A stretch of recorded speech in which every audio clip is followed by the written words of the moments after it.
Kabaka ಇಡಿಕಿಡು society ಸಭಾಭವನದಲ್ಲಿ ಭಾರತೀಯ ಜನತಾ ಪಕ್ಷ ಪುತ್ತೂರು ಗ್ರಾಮಾಂತರ ಮಂಡಲ ಹಾಗೂ ಪುಣಚ ಮಹಾಶಕ್ತಿ ಕೇಂದ್ರದ ಆಶ್ರಯದಲ್ಲಿ ವಿಧಾನ ಪರಿಷತ್ ಚುನಾವಣಾ ಪ್ರಚಾರ ಸಭೆ ನಡೆಯಿತು. ಬಿಜೆಪಿಯ ರಾಜ್ಯಾಧ್ಯಕ್ಷ ನಳಿನ್ ಕುಮಾರ್ ಕಟೀಲ್ ಅವರು ಮಾತನಾಡಿ, ಸಂವಿಧಾನದ ಶ್ರೇಷ್ಠ ಕೊಡುಗೆಯಿಂದ ಜನಪ್ರತಿನಿಧಿಗಳು ಆಯ್ಕೆಯಾಗಲು ಸಾಧ್ಯವಾಗಿದೆ. ಪಂಚಾಯತ್ ಸದಸ್ಯರ ಧ್ವನಿಯಾಗಿದ್ದ ಕೋಟಾ ಶ್ರೀನಿವಾಸ್ ಪೂಜಾರಿ ಅವರು ಪಂಚಾಯತ್ ರಾಜ್ ಬಗ್ಗೆ ಅಧ್ಯಯನಶೀಲತೆಯನ್ನ ಹೊಂದಿದ್ರು. ಕಾಂಗ್ರೆಸ್ ಕಾರ್ಯಕರ್ತರನ್ನ ಬಿಜೆಪಿ ಸೇರಿಸುವ ಕಾರ್ಯ ಮಾಡಬೇಕು. ಗಾಂಧಿ ಹೆಸರಿನಲ್ಲಿ ಬದುಕಿದ ಕಾಂಗ್ರೆಸ್ ಗ್ರಾಮ ಸ್ವರಾಜ್ಯ ಕಲ್ಪನೆಗೆ ಜೀವ ತುಂಬಲಿಲ್ಲ. 2023ರ ಚುನಾವಣೆಯ ಮುಂಚೆ ಕಾಂಗ್ರೆಸ್ 2 ಹೋಳಾಗಿ ಮತ್ತೆ ಬಿಜೆಪಿ ಅಧಿಕಾರಕ್ಕೆ ಬರುತ್ತದೆ ಎಂದು ಹೇಳಿದ್ರು. ಈ ದೇಶದಲ್ಲಿ ಗಾಂಧಿವಾದವನ್ನು ಅನುಷ್ಠಾನಗೊಳಿಸಲಿಲ್ಲ, ಗಾಂಧಿ ಹೆಸರಿನಲ್ಲಿ ಅಂಗಡಿ ತೆರೆಯಿತು. ಆದರೆ ಗಾಂಧಿಯ ಸ್ವರಾಜ್ಯವನ್ನು ನನಸು ಮಾಡಿದ್ದು ನರೇಂದ್ರ ಮೋದಿ ಸರ್ಕಾರ. ಗಾಂಧಿ ಹೆಸರಲ್ಲಿ ವ್ಯಾಪಾರ ಮಾಡಿದ್ರು, 60 ವರ್ಷಗಳ ಕಾಲ ಆಳ್ವಿಕೆ ಮಾಡಿದ್ರು. ಗಾಂಧಿ ಗಾಂಧಿ ಗಾಂಧಿ ಹಠ ಇಟ್ಟರು. ನಾನು ಯಾವಾಗ ಹೇಳಲಿಕ್ಕಿದೆ, ಕಾಂಗ್ರೆಸ್ಗೆ 3 ಶಾಪಗಳಿದ್ದಾವೆ. ಯಾಕೆ ಗಾಂಧಿ ಇವತ್ತು ಕಾಂಗ್ರೆಸ್ ನಾಶ ಆಯಿತು? ತುಂಬಾ ಜನ ಕಾಂಗ್ರೆಸ್ ನಾವು ಮಿತ್ರರು ಇವತ್ತು ಬಿಜೆಪಿ ಸೇರಿಕೆ ಇಲ್ಲಿ ಬಂದಿದ್ದಾರೆ. ಯಾಕೆ ಅಂತ ಕೇಳಿದ್ರೆ ಗಾಂಧಿ ಕಾಂಗ್ರೆಸ್ ಅನ್ನು ಇವತ್ತು ಕೊಡ್ತಾ ಇದೆ. ಇವತ್ತು 3 ಶಾಪಗಳು ಗಾಂಧಿ ಕಾಂಗ್ರೆಸ್ಗೆ ತಟ್ಟಿದೆ ಅಂತ ಹೇಳಿದ್ರು. 1ನೇ ಶಾಪ ಯಾರ್ದು ಹೇಳಿದ್ರು ಮಹಾತ್ಮ ಗಾಂಧಿದು. 2ನೇ ಶಾಪ ಯಾರ್ದು ಹೇಳಿದ್ರು ಡಾಕ್ಟರ್ BR ಅಂಬೇಡ್ಕರ್ ಇದು. 3ನೇ ಶಾಪ ಯಾರ್ದು ಹೇಳಿದ್ರೆ ಗೋಶಾಪ. ಯಾಕೆ ಕೇಳಬಹುದು ನೀವು?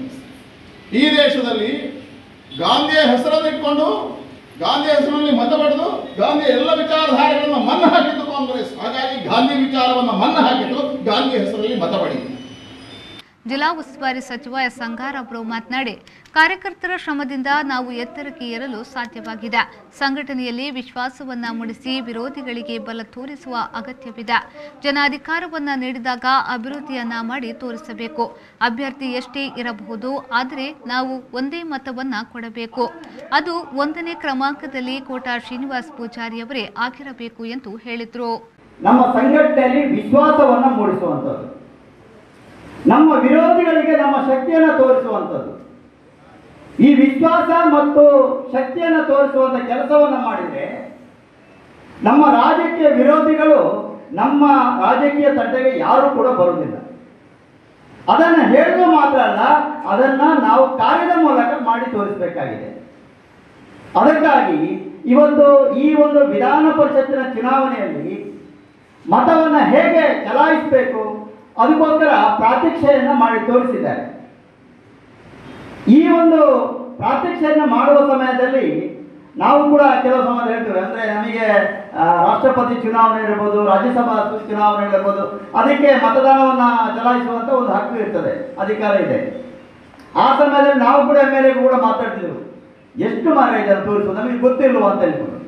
ಆಯಿತು, ಚುನಾವಣೆ ಆಗ್ತದೆ, ಚುನಾವಣೆ ಆಗಿ ಮತ ಎಣಿಕೆ ಆಗ್ತದೆ, ಆಗ MLA MP ಗಳ ಓಟು ಕೂಡ ಹಾಳಾಗ್ತದೆ.